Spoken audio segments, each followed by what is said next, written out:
Happy Sunday, everyone. I really enjoyed the comments about, I don't even remember the question, but anyway, about how to get things done. So when the magician wants to get something done, or the emperor wants to get something done, where does he go to do it?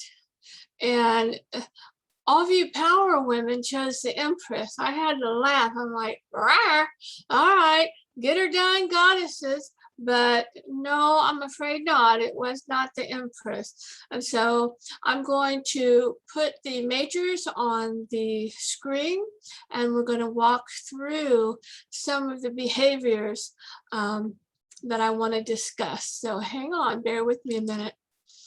All right. I hope you're having a good Sunday. Okay, so the fool, remember, just wanders around. He doesn't know what he's doing, basically. So the magician, his power lies in the mind, remember. So he's a mental.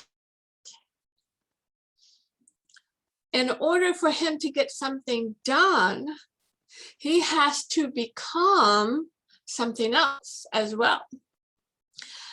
The high priestess, she is the subconscious. She's a visionary. She's intuitive. Once again, both of these archetypes are stationary, the mind and the intuition, the rationality and the emotion. So once again, those are passive.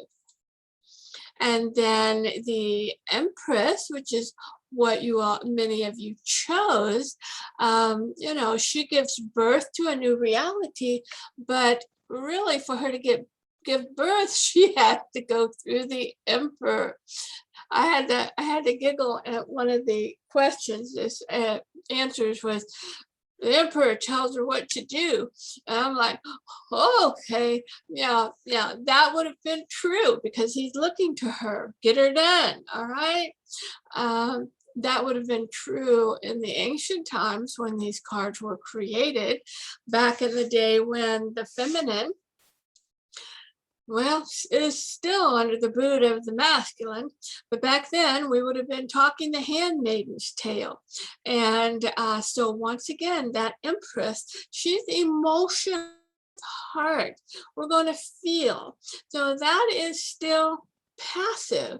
So when she wants to do something, she has to go through another archetype.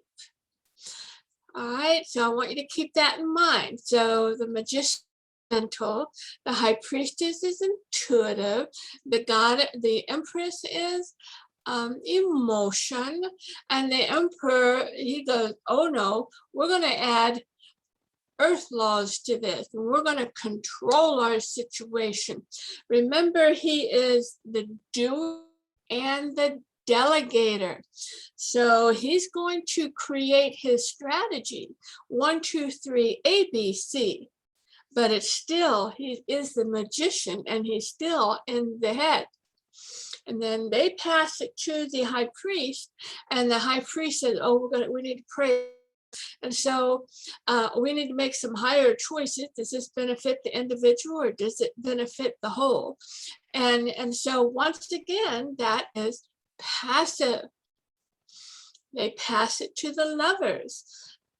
And once again, there's a choice. And even if it's a sacred conjunctio, it's still within the psyche. So it's still up here. And then it goes to the chariot. That is the correct answer. Whoever gets in the chariot gets to go someplace. So really, the first 6 cards are passive. Mental, intuition, emotion, control, delegation, structure, gratitude, God, choices, and then it's a get her done time. Get a grip, get control, and get going. So the chariot is movement. Also on here is strength.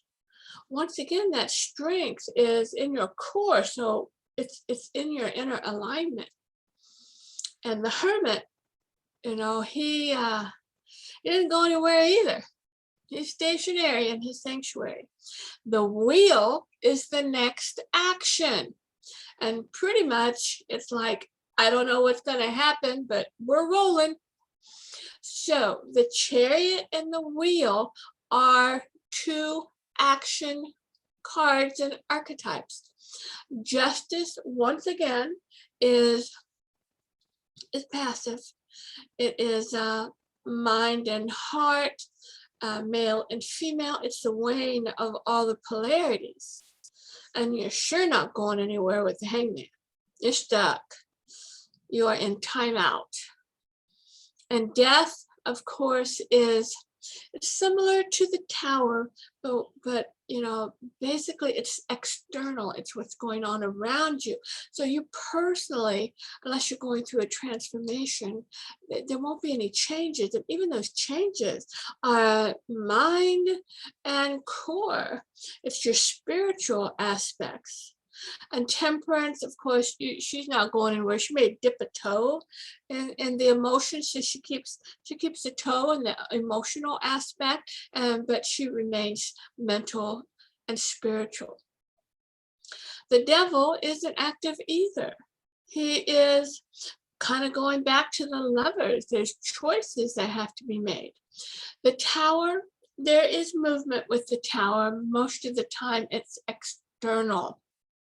The star doesn't go anywhere either. She's sort of like the temperance, you see, sitting by that same stream, pouring the pitcher that the temperance was balancing into the emotion.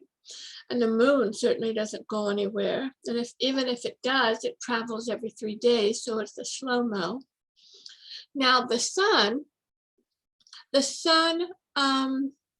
can be externally active because he is on that white horse, but once again it's blessings. So blessings are usually out there, and then judgment, and once again is internal, spiritual, and then the world is a combination. So really, if the magician wants to do something, he intuits it.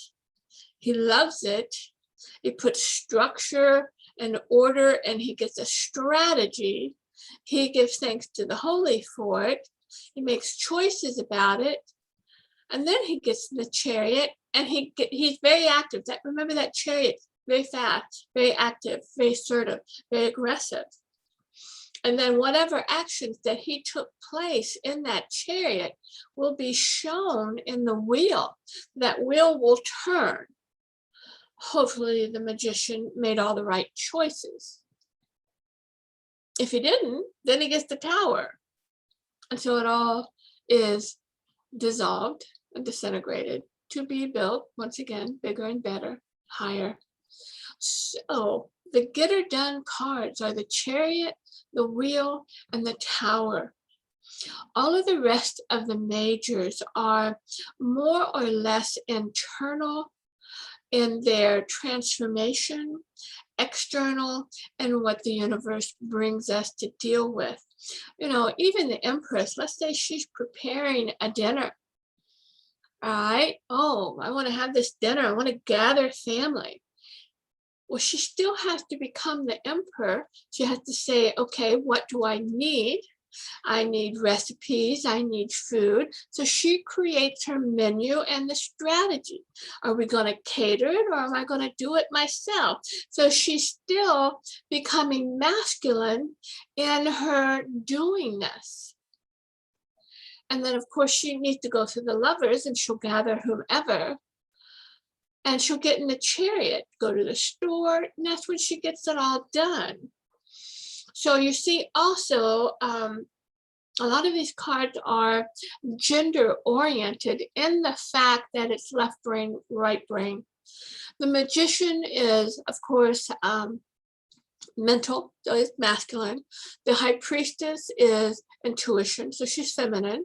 And the empress is feminine, so because she loves. She gives, she gives. She's an empath. And then the emperor comes along and says, well, enough of this emotion. It needs to be controlled and structured. And then, of course, we give it up to spirit and gratitude.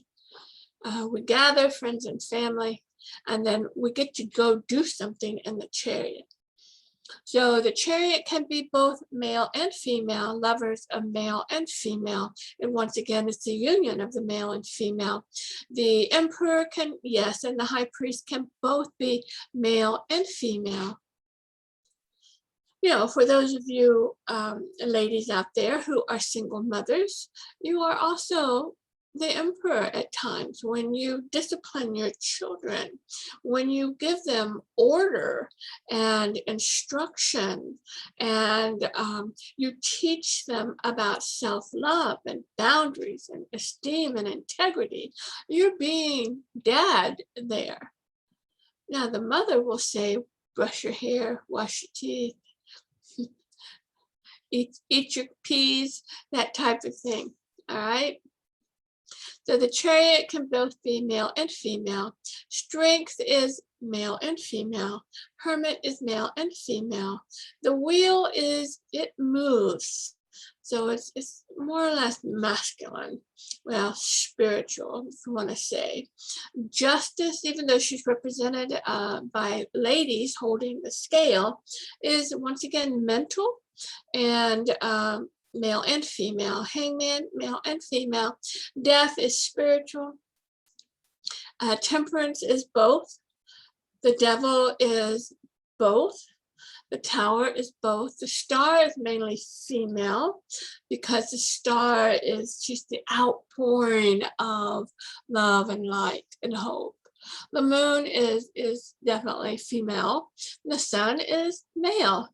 Judgment is both. And the world is once again spiritual. So just to give you a little something to think about as far as the cards. So chariot was the proper answer to my question because it's the movement card, it's the get her done card. And so whenever you need to accomplish anything, you have to go through the discipline and the commitment of the emperor, and he gets in the chariot and he gets it done. So thank you for a quick listen. I'll be sending your documents. Well, really, I guess I won't be. But I have some other things I'm going to send you. The shadow side of these docs will be coming probably this evening. So check your emails as well as the links to this YouTube video. Once again, thanks Nicole Bowles for your wonderful support and assistance in helping me understand this a little better so I can make your learning easier. I love you. Many blessings. Enjoy your Sunday. Take care. Bye-bye. Stop share. Stop recording. Bye.